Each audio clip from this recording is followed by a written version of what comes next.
The bruises came later, much later, after I had no one left to call, no one left who would believe me, no one left who remembered who I was before him. The violence wasn't the beginning, it was the end result. The final stage of a process that took years to complete.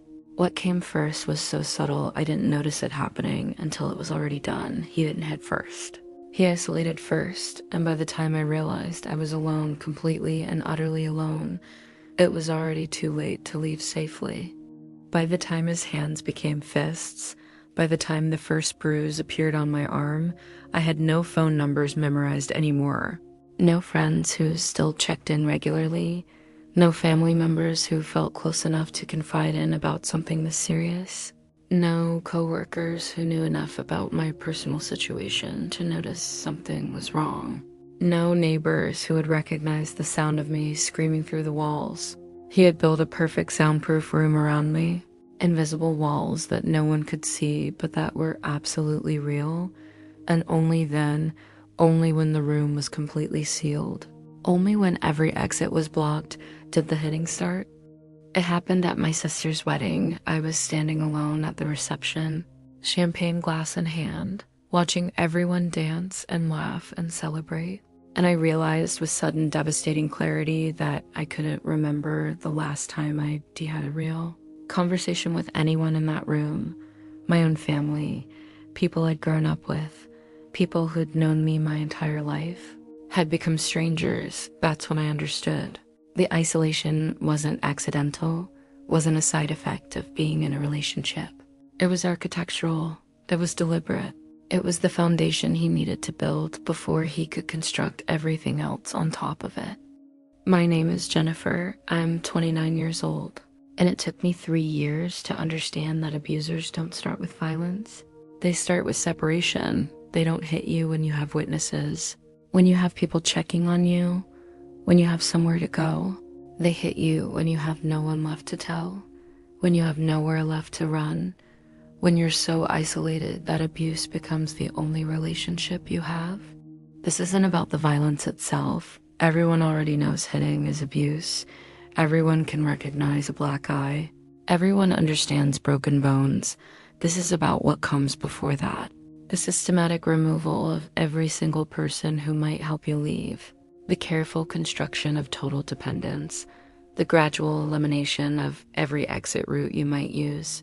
Because when you have nowhere to go, violence becomes survivable. Becomes something you just endure day after day because enduring is the only option left. If you recognize this pattern, if you're mentally counting the friends you've lost since your relationship started, if you're noticing the family you've drifted from, if you're aware of all the connections that somehow disappeared without you quite understanding how or when comment, isolated just one word, because what I am about to describe in detail is the prerequisite for every form of abuse that follows. It's the foundation that makes everything else possible. And it's happening right now to someone reading this. Maybe it's happening to you. I met him when I was 24 years old, young but not too young, established but still figuring things out. He was 28, charming, socially confident, the kind of person everyone liked immediately, the kind of person who could work a room effortlessly. We met through mutual friends at a dinner party, casual introduction. He wasn't possessive that first night we met, wasn't controlling, wasn't showing any red flags that I could identify. He was friendly to everyone at the party, encouraging me to talk to other people. Seemingly secure in himself, I thought I'd found someone genuinely healthy, balanced, emotionally mature, safe. We started dating 2 weeks later, exchanged numbers that night, texted constantly, went on our first date, and the first 2 months he was absolutely perfect with my friends, with my family, with everyone in my life. He'd suggest we invite people over for dinner. He'd plan group activities. He'd encourage me to maintain all my existing relationships. You should call your mom more often. You should make plans with your friends this weekend. I don't want to be the boyfriend who takes you away from your life. He said that explicitly multiple times. I really don't want to be that guy who isolates his girlfriend from everyone she cares about. That's toxic. That's controlling. I would never do that. Everyone loved him immediately. My best friend Maya pulled me aside after meeting him and said, "You finally found a good one. Don't mess this up." My mother called me the day after bringing him to Sunday dinner and said he's so thoughtful, so considerate. You can tell he really cares about you. My sister said half jokingly, "If you don't marry this guy, I might." He passed every test, met every standard I had, seemed genuinely invested in my happiness, in my whole entire life, not just the parts that directly involved him. The isolation started so slowly, so gradually, so imperceptibly that I didn't recognize it as isolation, didn't recognize it as anything concerning at all. The first cut was my best friend from college, Maya. We'd been genuinely close for 6 years. Talked almost daily about everything. She knew everything about me, all my history, all my struggles, all my dreams. We'd been planning a trip together for months. 2 weeks backpacking through Europe, tickets already purchased, itinerary carefully planned, hostels booked. I was incredibly excited. It was something I'd been looking forward to for over a year, something I'd saved money for, something that felt important. 2 months before the trip was scheduled to happen, he started mentioning it differently, changing the framing subtly. "The Europe thing is coming up pretty soon. Yeah, I'm so excited. Only 2 more months." "I know you are. I can tell. I'm excited for you. I have to be honest. I'm going to miss you a lot. 2 whole weeks without seeing you at all, without being able to talk to you properly because of time zones. It's going to be really hard for me. I'll miss you too, but it's only 2 weeks. It'll go fast. We can video chat." I know. It's just, I've been thinking about it a lot. Maya is single, right? Yeah, she's been single for like a year now. So you're going to be in European cities, going to bars and clubs, meeting people. And I'm just supposed to be okay with that. Supposed to trust that nothing will happen. Supposed to not worry. Nothing will happen. I'm in a committed relationship. I'm committed to you. I love you. I know you are. I trust you completely. I really do. It's other people I don't trust. It's guys in bars who see 2 attractive American women traveling alone. Guys who don't care that you have a boyfriend back home. Guys who'll buy you drinks and flirt with you. I've seen how men look at you, how they approach you when we're out together. It makes me genuinely anxious just thinking about you dealing with that alone for 2 weeks. I'll be with Maya the whole time. We're not going to be doing anything risky. We have the whole trip planned. I know, I'm probably being irrational about this. I know I am. 2 weeks feels like such a long time to be apart, and I'll be here alone, worried about you constantly, unable to focus on work or anything else. Maybe we could compromise somehow. Maybe 1 week instead of 2. That way you still get to go. Still get to have your trip, but I don't have to be anxious and worried for quite so long. The trip was already completely paid for, already meticulously planned. Maya and I had been talking about it for over a year, but his anxiety felt real. His concern felt genuine and valid. I didn't want him suffering for 2 full weeks, didn't want to be the cause of that kind of pain and stress, didn't want him sitting home alone, worrying about me constantly. I talked to Maya about potentially cutting the trip shorter. She was immediately confused, then hurt. "We've been planning this forever. It's already paid for." Everything's booked, I know. I just think maybe 1 week might be better, might be more reasonable. He said he's fine with 2 weeks. He literally just said, "Do whatever you want." He's manipulating you. Can't you see that? He's not manipulating me. That's not fair. He's just being honest about his feelings. That's what healthy communication looks like, being honest about your emotions. We eventually compromised 10 days instead of 14. I thought I was being reasonable, mature, considerate of his feelings, practicing healthy relationship skills. I didn't notice that I had just agreed to let his anxiety dictate my plans. Didn't notice that my best friend was starting to pull away, starting to see something I couldn't see yet, starting to recognize a pattern I was still blind to. That was cut 1, not a complete severance, just a small wound in the friendship, barely noticeable, easily justified as normal relationship adjustment. The second cut was my family. Sunday dinners at my parents' house had been a tradition my entire life, as long as I could remember. Every single week, without exception, the whole family would gather: my parents, my older sister and her husband, my younger brother, sometimes aunts and uncles and cousins. It was our time together, our connection, our way of staying close. I had never missed it. It was sacred time. He started coming with me to these dinners after we'd been dating for about a month. Integrated himself into my family quickly and effortlessly. Charmed absolutely, everyone helped my mother in the kitchen without being asked, talked sports enthusiastically with my father, played with my nieces and nephews for hours. My family absorbed him completely, treated him like he already belonged, like he was already part of the family. After a few months, my mother started calling him directly to confirm he was coming, started asking his opinion on what to make for dinner. Then he started having conflicts, small things at first. I don't feel great. I think I might be coming down with something. Maybe I should stay home today.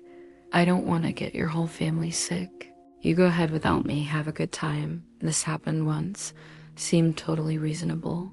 Then it happened twice, then 3 times. Then it became a clear pattern, and when he stayed home, he'd text me constantly throughout the dinner.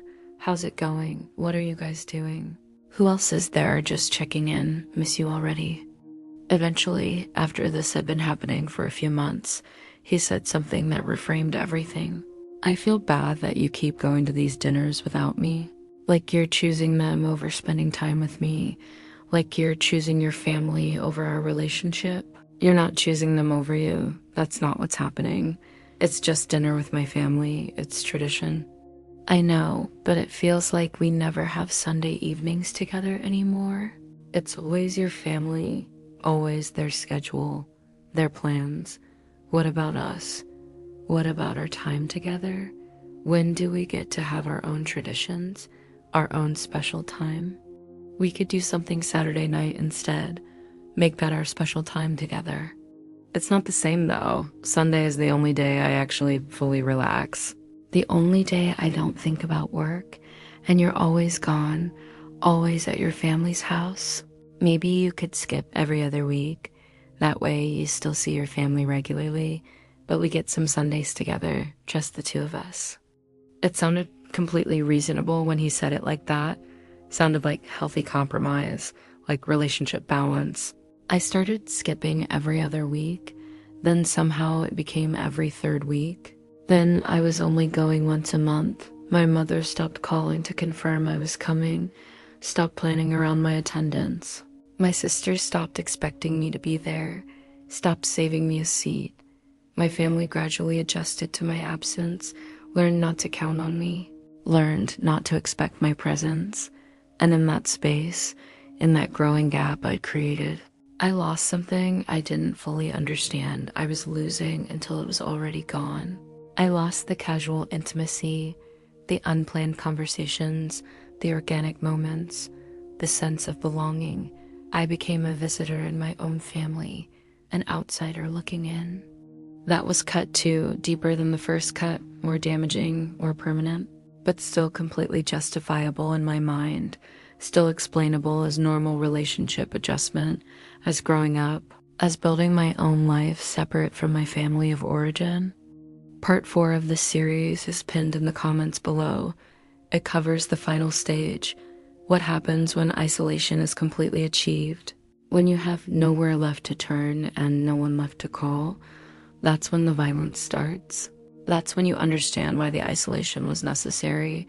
You need to see how this pattern progresses to its inevitable conclusion. The 3rd cut was my coworkers. I worked at a mid-sized marketing firm. Small, tight-knit team of about 12 people. We were genuinely close, went to happy hours together every Friday, celebrated birthdays and promotions, supported each other through stressful projects and impossible deadlines. It was more than just work. It was friendship. It was community. It was a huge part of my social life. I looked forward to going to the office every day. He started asking about them more, seemingly innocent questions at first. Who's going to be at this happy hour tonight? What's his name again? The one who keeps inviting you to these things, is he single? Does he know you're in a serious relationship? His questions felt like genuine interest, like he was trying to understand my life better, trying to learn about the people who were important to me. I didn't recognize them as surveillance, as the beginning of systematic suspicion and control. Then the comments started, subtle at first. Your coworker, the tall one with dark hair. He seems kind of flirty with you. What? No. He's just friendly. He's like that with literally everyone, maybe, but I noticed the way he looked at you at that company party last month. The holiday party, it made me uncomfortable. He touched your arm when he was talking to you. That seemed inappropriate for a work relationship. I started declining happy hours, started making excuses, started keeping more professional distance at work, started being careful about any interactions that might be misinterpreted, that might cause problems at home, that might lead to more questions and comments. My coworkers noticed the change, stopped inviting me as frequently, stopped including me in spontaneous plans, stopped sharing as much about their personal lives. I became peripheral, professional but not personal, part of the team but not part of the friendship. I lost that entire support system without really realizing I was losing it until it was already gone. That was cut 3, my work life completely separated from my social life. My colleagues becoming just people I worked with, nothing more, nothing deeper. The 4th cut was my neighborhood. I lived in a really friendly apartment building, knew most of my neighbors by name. We'd chat in the hallway, borrow things from each other, water plants when someone traveled. It was comfortable, safe. It felt like community, like home. He started commenting on those interactions too. Your neighbor, the guy in 4B, he talks to you a lot. Seems like he's always finding excuses to start conversations. We're just friendly. Neighbors talk. That's normal. Does he know you're in a relationship? Because the way he looks at you, the way he finds reasons to talk to you, I think he might be interested in more than just being neighborly. I started avoiding conversations in the hallway, started timing my exits to avoid running into people, started rushing from my car to my door without making eye contact, started declining invitations to building events and gatherings. My neighbors stopped trying after a while, stopped knocking on my door, stopped including me. I became isolated even in my own building, surrounded by people but completely alone. That was cut 4, my immediate physical environment, my safety net, my nearby witnesses who might notice if something was wrong. The 5th cut was subtler but maybe most damaging. It was my independence, my ability to go places alone, to exist in the world without supervision. He started insisting on coming with me everywhere, to the gym, to the grocery store, to the hair salon, to the pharmacy. I don't mind waiting. I'll just sit in the car. I like spending time with you. I like being near you. It felt like devotion at first, like he couldn't get enough of my company. Like he was so in love, he wanted to be around me constantly. I didn't realize he was systematically eliminating my unsupervised time, my opportunities to talk to anyone without him present, listening, monitoring, controlling the interaction. I stopped going places alone, stopped having experiences that were just mine, stopped existing in any space he didn't control or monitor. And in that loss of independence, I lost the ability to build new connections, to maintain old ones, to have conversations he wasn't part of, to have a life that existed outside of his awareness and control. That was cut 5, my autonomy, my freedom of movement, my ability to exist as an independent person in the world. The 6th cut was my phone, my primary connection to the outside world. He started asking to see it just casually at first. I see that photo you mentioned. Can I look up that restaurant on your phone? Then it became, can I see who you've been texting? I noticed you were on your phone a lot today. Who were you talking to? Then it became leaving my phone face up when we were together, giving him my passcode so he could check it whenever he wanted, letting him scroll through my messages and emails and social media. He found problems everywhere. Why is your male coworker texting you at night? Why is this guy from college liking all your photos? Why didn't you tell me your ex messaged you? I deleted the message immediately. I didn't respond, I know. But you didn't tell me. That's hiding something.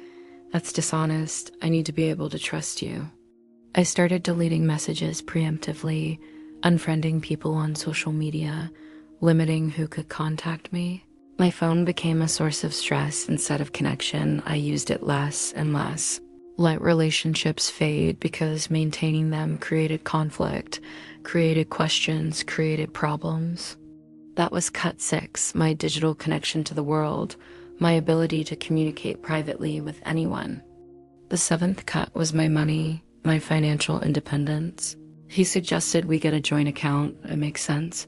We're basically living together. We should share expenses equally. It'll be easier to manage bills this way. I kept my personal account but started putting most of my paycheck into the joint account, started running purchases by him, started asking permission to buy things. He didn't demand this. I just started doing it to avoid conflict, to avoid questions about where money was going. Gradually, I stopped using my personal account at all. Everything went through the joint account. Everything was visible, trackable, controllable. I couldn't buy anything without him knowing, couldn't save money without him seeing, couldn't make any financial decision independently. That was cut 7, my economic independence, my ability to leave even if I wanted to. By the end of the first year, I had been systematically separated from everyone and everything that had made me who I was before him. My best friend, Maya, rarely called anymore, tired of my constant cancellations and excuses, tired of feeling like she didn't matter. My family had adjusted to my absence, stopped expecting me at gatherings, stopped planning around my attendance. My coworkers were friendly but professionally distant. Boundaries firmly in place. My neighbors were strangers I passed in hallways without speaking. My independence was completely gone, my time entirely his to monitor and control. My phone was an open book, my money was shared and visible. And I didn't recognize what had happened, didn't see the pattern clearly, thought I was just prioritizing my relationship, being a good partner, making normal adjustments that people make when they're building a life with someone. I blame myself for the distance from others, for the lost connections. I'm just bad at maintaining friendships. I'm too focused on my relationship. My family understands I'm building my own life now. This is normal. This is what commitment looks like. The isolation was complete before I understood it was isolation. I was in a sealed room before I noticed the walls closing in. At my sister's wedding, 18 months into the relationship, I was standing alone at the reception while he was outside taking a phone call that he said was important, couldn't wait. I looked around the room at my family, my extended family, aunts and uncles and cousins, people I'd known my entire life, people who'd watched me grow up, and I realized with sudden clarity that I couldn't remember the last real conversation I'd had with any of them. The last time I confided in anyone about anything meaningful. The last time I'd felt truly connected to another human being besides him. My sister approached me at the bar. "You've been really distant lately. Is everything okay with you?" "Yeah, I'm totally fine, just busy with work, with the relationship. You know how it is." "I don't really know, actually. We barely talk anymore. You barely come to family events. Mom asks about you, constantly worries about you." "I'm sorry, I'll do better. I'll call more. I'll come around more." "You've been saying that for months now, for almost a year. What's actually going on with you? Is something wrong?" "Nothing's wrong. Everything's fine. I promise.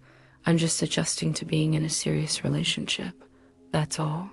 But everything wasn't fine. Nothing was fine. I was isolated, completely and totally isolated. I just didn't have the language for it yet.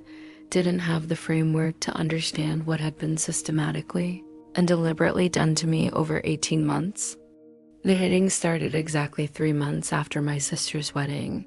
After the isolation was complete and irreversible and total, we were in the apartment arguing about something completely trivial, something I don't even remember now, and he backhanded me across the face. Casual, quick, reflexive. like swatting away a mosquito. I was so shocked I just stood there frozen, hand on my cheek. He looked shocked too, like he couldn't quite believe he'd done it, like his hand had acted independently.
The hitting continued, escalated over months, became regular, predictable weekly, then daily, then multiple times a day.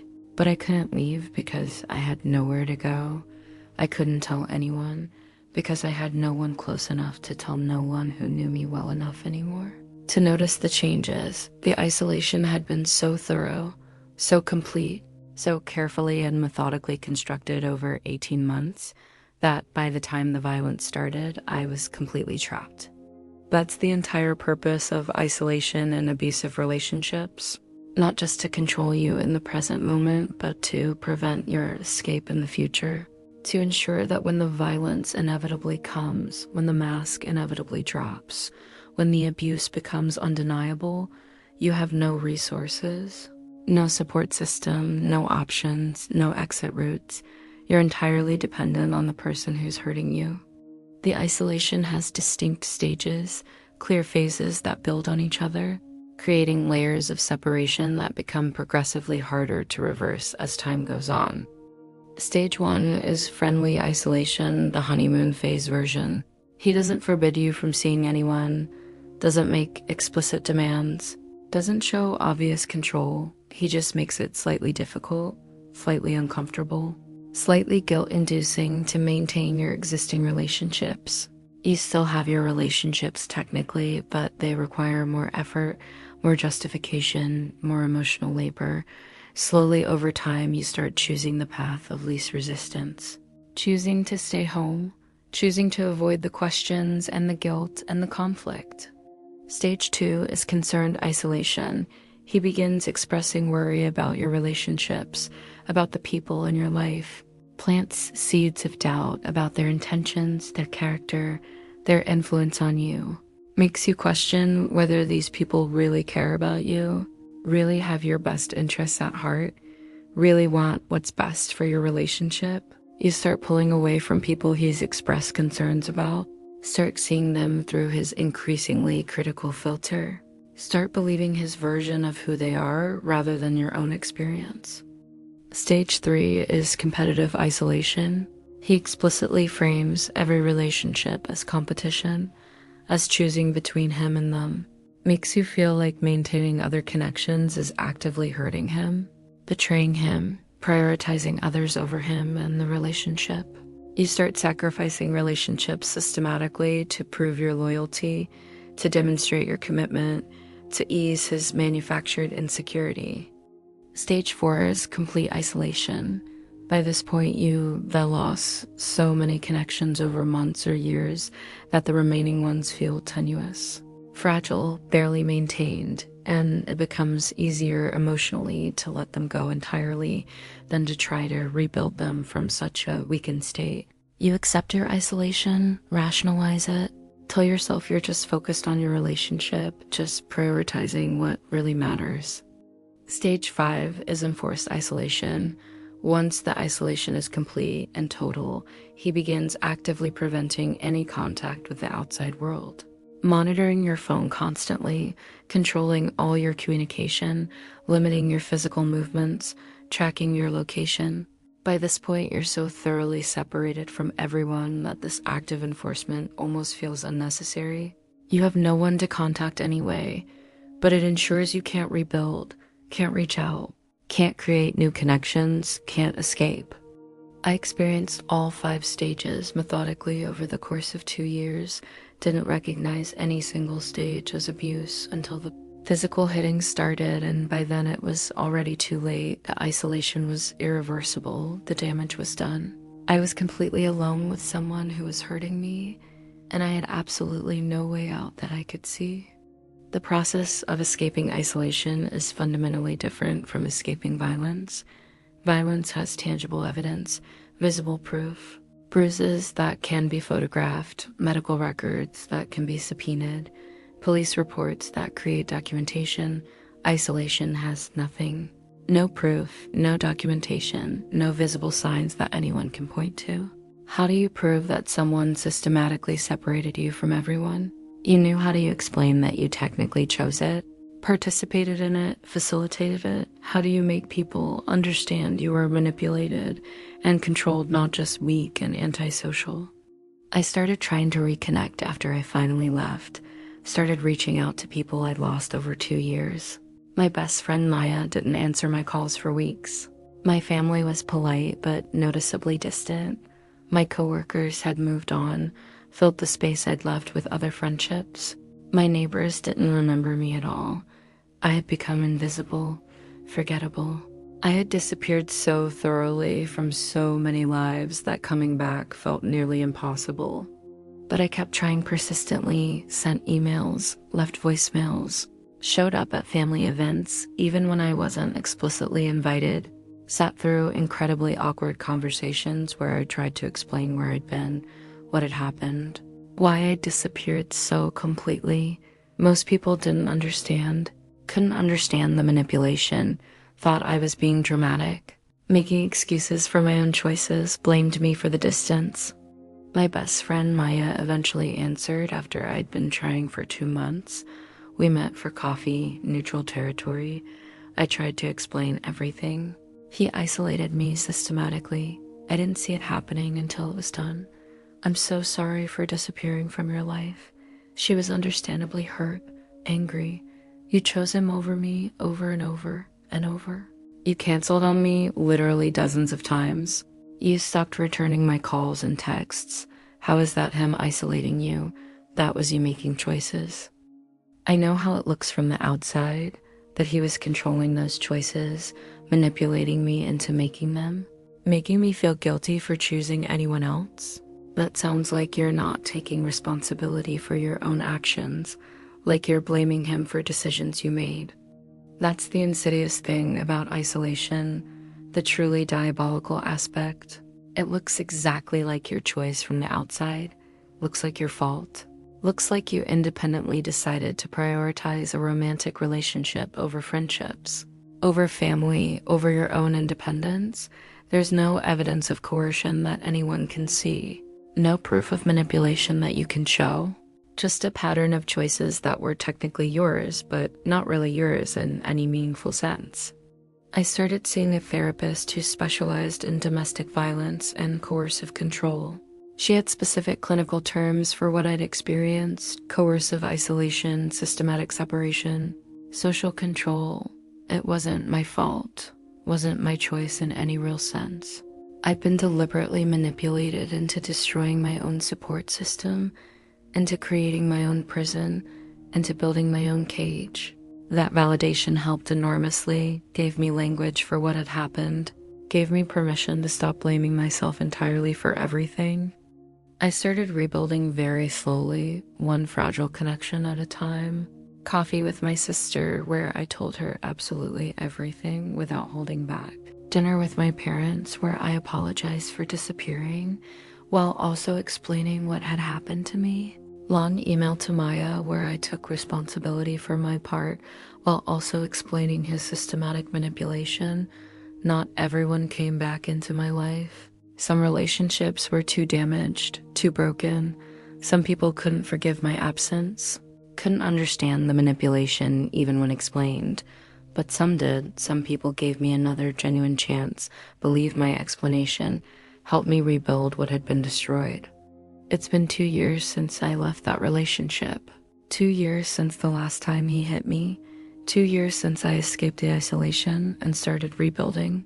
And I'm still in the process, still reconnecting, still trying to repair relationships that were severely damaged by his systematic separation.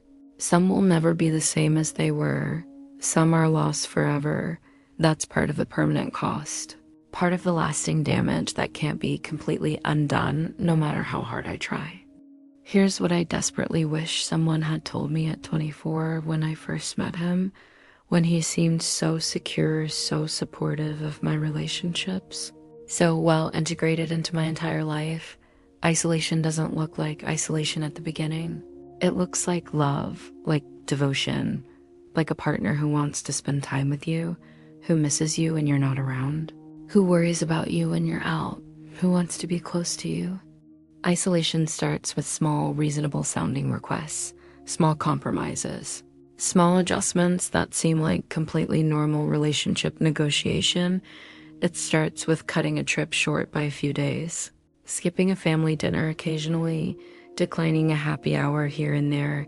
Each individual choice seems fine, seems reasonable, seems like healthy compromise and relationship balance, but together, over time, they form a pattern, a system, a cage that becomes visible only after it's already locked. If you rereading this right now and you mentally counting the friends you've lost since your relationship started, if you're noticing that you see your family significantly less than you used to, if you're realizing that you don't do anything alone anymore without explanation, if you're recognizing that every social connection now requires his approval, his presence, his explicit permission, you're being isolated, systematically, deliberately, intentionally, and it will get worse. It always gets worse. Isolation is progressive. Isolation is the foundation, the prerequisite, the necessary condition for every single form of abuse that follows. Because once you're isolated, you're controllable. Once you're alone, you're trapped. Once you have no one else, you're dependent. Independent people can't leave, can't fight back, can't seek help, can't tell anyone. They can only survive and endure. My name is Jennifer. I'm 29 years old. I lost 3 years to systematic isolation before I lost my safety to violence. And it's taken me 2 full years to begin rebuilding what was methodically destroyed. The person I am now is still learning how to trust people again, how to maintain connections, how to exist in community, how to have relationships that aren't controlling. Tomorrow, I'll tell you about the financial control phase, how he used money to make leaving functionally impossible even after I recognized the abuse, how he created economic dependence so complete that I had no resources to escape with. That's when isolation becomes absolutely total. When you have no people and no money, that's when you're truly trapped with no options.